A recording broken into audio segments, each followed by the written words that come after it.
अब आपने देखा होगा नया मामला सामने आया, जैसे इफ्टिंग हुआ, जिसमें जो शरद पवार के करीबी नेता है नवाब मलिक, वो किस तरीके से कह रहे हैं कि अर्नब पागल हो जाएगा, फंसेगा, अर्नब मर जाएगा, सुसाइड कर लेगा। वहीं दूसरा एक और मामला सामने आ गया है, जो उद्धव ठाकरे हैं उन्होंने नया नोटिस जारी कर दिया है। वो कह रहे हैं कि अगर अब सीबीआई जांच करेगी तो महाराष्ट्र सरकार की अनुमति लेनी होगी। कैसे देखते हैं पूरे मामले को?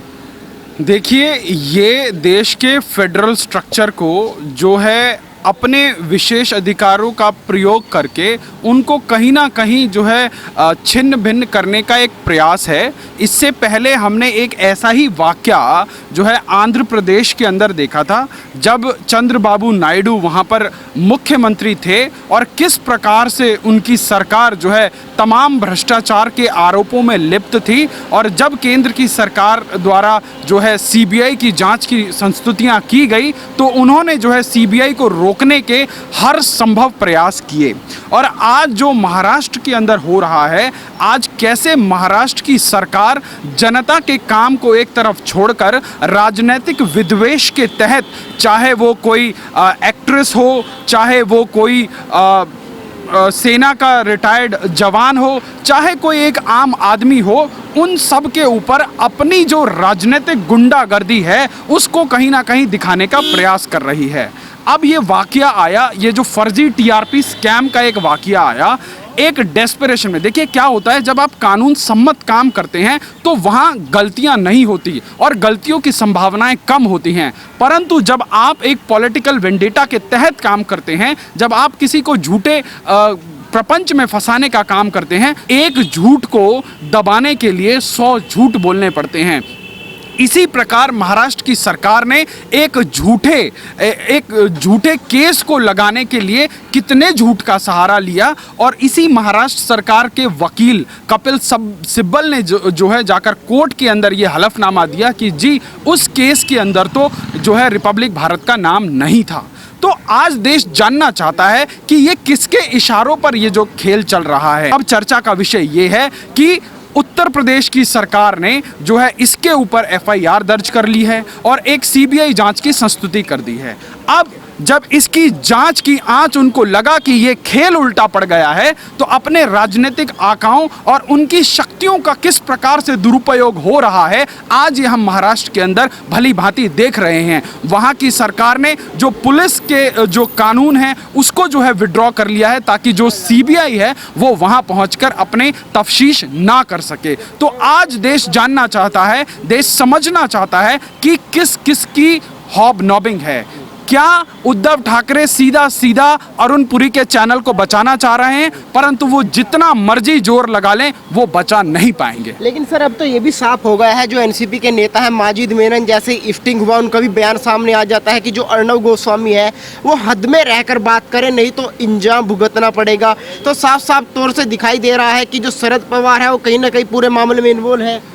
देखिए, शरद पवार तो डे 1 से इन्वॉल्व थे। शरद पवार को यदि महाराष्ट्र की राजनीति ये जो तिकड़म वाली राजनीति है उसका चाणक्य कह दिया जाए तो अतिशयोक्ति नहीं होगी। क्यों, किस प्रकार से एक विपरीत विचारधारा वाली पार्टी को, जिसके खिलाफ वो जीवन भर लड़ते रहे, उसको जो है सम्मिलित करके उन्होंने जनता के मैंडेट के विरोध में जाकर जो है एक व्यक्ति की जो ईगो सेटिस्फाई करने के लिए, क्योंकि उद्धव ठाकरे को तो कुर्सी के अलावा कुछ नहीं दिख रहा था, वो उस कुर्सी के लिए कोई भी सौदा करने के लिए तैयार थे और निश्चित रूप से उन्होंने उस कुर्सी का सौदा किया।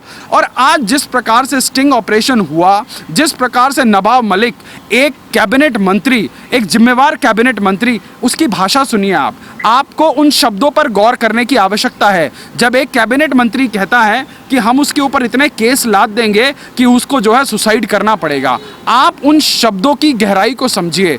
तो यदि हम इस पूरे के पूरे प्रकरण को सुशांत सिंह राजपूत के मौत से अगर जोड़ के देखें तो आप समझिए कि ये कितना बड़ा कार्टेल है।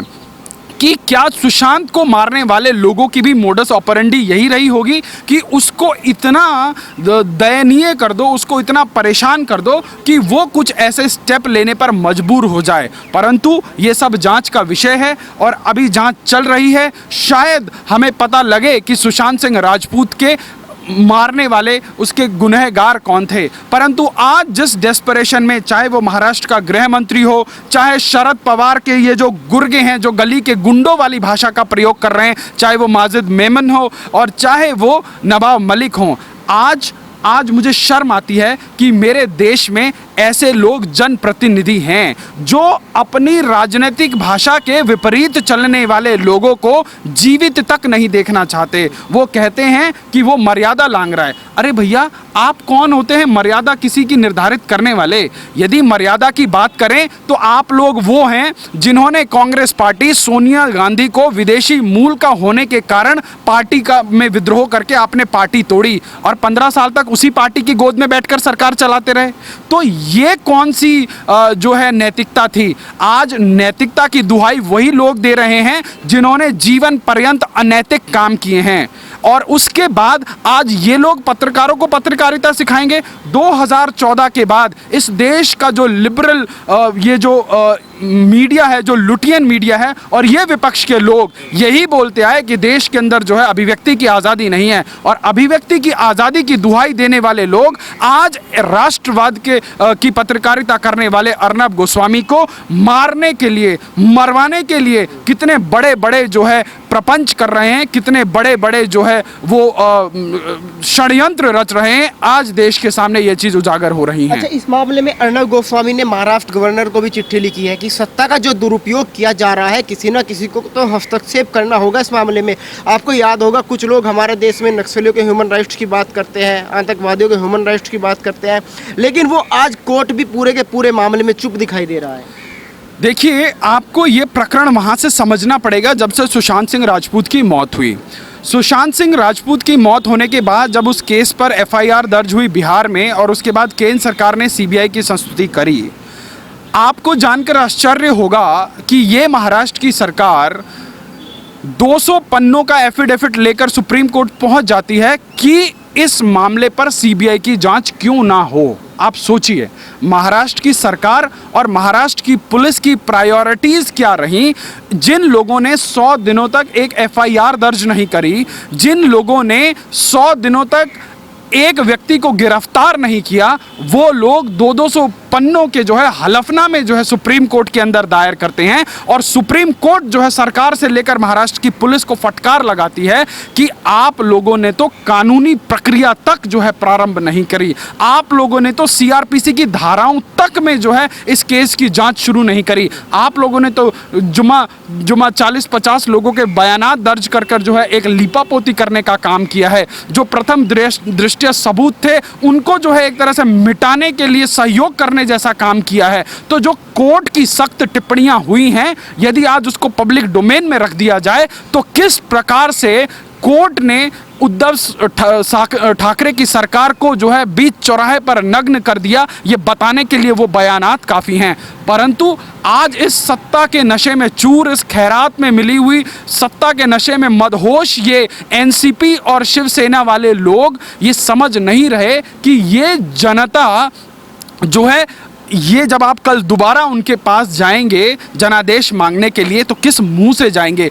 आज आप उन चंद दिनों की जो इस रसूखदारी है, इसके दम पर आप आज हर व्यक्ति के ऊपर गुंडागर्दी कर रहे हैं। आप एक केस निपटा नहीं कि उसके ऊपर जो है कंगना रनौत के ऊपर दूसरा केस लाद दिया। और इस प्रकार से यदि आप कानून का मखौल उड़ाएंगे, लोकतांत्रिक व्यवस्थाओं को तार तार करेंगे, तो जिस जनता को आपने जो है ठग के मैंडेट लिया है, निश्चित रूप से दूसरी बार जनता आपको जो है हाथ में कटोरा थमाने का काम करेगी। अच्छा, टीआरपी स्कैम मामले में भी आपने देखा होगा जो परमवीर सिंह का रोल रहा है। रिपब्लिक भारत ने उन पर 200 करोड़ का मानहानि का मुकदमा दर्ज कर दिया है। और आज जो केंद्रीय मंत्री, आज जो रविशंकर प्रसाद है केंद्रीय कानून मंत्री, उन्होंने भी बयान में इशारों में कह दिया है कि कोई भी कमिश्नर किसी के खिलाफ कैंपेन न चलाए। देखिए, परमवीर सिंह ने जो किया वो पूरे देश ने देखा कि कैसे पॉलिटिकल वेंडेटा के तहत पहले जो है अर्नब गोस्वामी के ऊपर 200 से अधिक एफआईआर हुए। 12-12 घंटे तक उनको जो है परमवीर सिंह ने इंटेरोगेट किया। उनकी कंपनी के ग्रुप सीएफओ को 8-8 घंटे तक इंटेरोगेट किया। और अभी भी ये बदस्तूर, ये जो बदहाली है मुंबई पुलिस की, ये जारी है। मुंबई पुलिस के नाक के नीचे जो है तमाम ड्रग के रैकेट चल रहे हैं महाराष्ट्र के अंदर, मुंबई पुलिस अभी तक एक कार्रवाई नहीं कर पाई। एनसीबी ने जो है तमाम कार्रवाई करके लोगों को पकड़ना और बड़े बड़े ड्रग पेडलर्स को पकड़ा है। मुंबई पुलिस की नाक के नीचे जिया खान की मौत हो गई, दिशा सालियान की मौत हो गई, सुशांत सिंह राजपूत के साथ जुड़े हुए कुछ 3-4 लोगों की ऐसी संदेहास्पद स्थिति में मौत हो गई। मुंबई पुलिस ने सबको जो है सुसाइड बता के सबके ऊपर जो है एक पर्दा डालने का काम किया।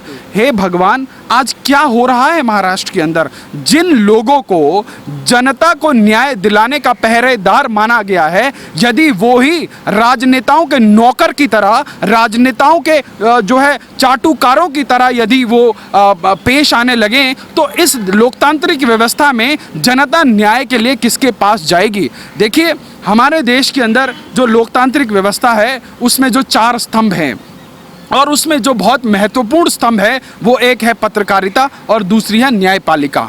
अब न्यायपालिका और जनता के बीच में जो कड़ी है वो पुलिस प्रशासन है, परंतु पुलिस प्रशासन को जो काम करने चाहिए पुलिस प्रशासन क्या कर रहा है? पुलिस प्रशासन पत्रकारों को पीड़ित कर रहा है, पुलिस प्रशासन कंगना रनौत जैसे को परेशान कर रहा है, पुलिस प्रशासन जो एक्टिविस्ट हैं उन लोगों को परेशान कर रहा है, पुलिस प्रशासन, अरे भैया, आज पूरा देश कोविड की महामारी से जूझ रहा है। जहां आपको लॉ एंड ऑर्डर की व्यवस्था देखनी चाहिए थी, वहां आप पॉलिटिकल वेंडेटा को एंडोर्स कर रहे हैं।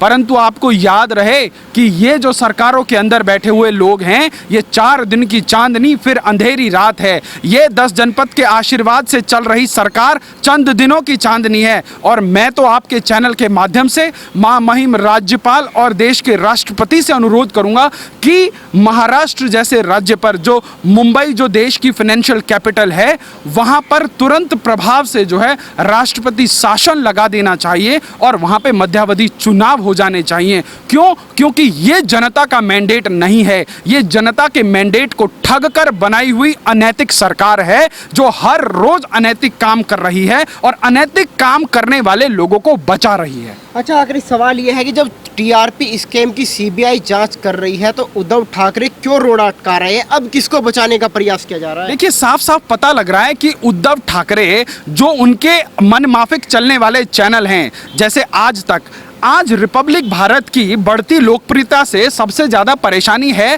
तो किसको है? आज तक, क्योंकि 18 साल की स्वघोषित बादशाहत आज उसके सो कॉल्ड स्वयंभू जर्नलिस्ट राजदीप सरदेसाई और राहुल कंवल की इग्नोरेंस का आलम देखिए। राहुल कंवल शायद अभी लंदन से कोई डेटा माइनिंग के ऊपर कोई कोर्स करके आए हैं। जब बीएआरसी की रेटिंग्स कह रही हैं कि भैया तुम्हें लात मार के दूसरे नंबर पे गिरा दिया है, उसके बाद भी वो व्यक्ति मानने के लिए तैयार नहीं है। वो अपना ही डेटाबेस बनाता है, अपना ही क्रिएटिव बनाता है और अपने चैनल को दिखाता है कि हम नंबर 1 है। अरे भैया, जनता के प्यार से आप नंबर 1 नंबर 2 होते हैं। आज एक आम आदमी भी समझ रहा है लोकप्रियता के आधार क्या हैं, लोकप्रियता के पैमाने क्या हैं।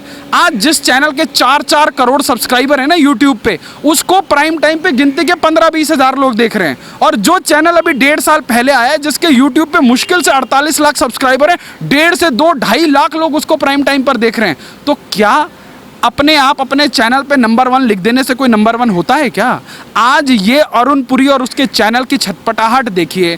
दे are running after door and door. कभी वो सोनिया गांधी के मत्थे टेक रहे हैं, कभी वो शरद पवार के मत्थे टेक रहे हैं, कभी वो उद्धव ठाकरे के कह रहे हैं कि भैया बस इस रिपब्लिक को बंद करा दो, उसके बाद हम देख लेंगे आपको जो करना है, आपका एजेंडा हम चलाएंगे। परंतु अब एजेंडा जनता का चलेगा और रिपब्लिक भारत वही दिखा रहा है जो जनता के मुद्दे हैं, जो जनता के सरोकार के मुद्दे हैं। आप देखिए, देखिए पत्रकारिता यदि दलाली में बदल जाए तो क्या होता है। तमाम उदाहरण मैं आपको आज दे सकता हूं।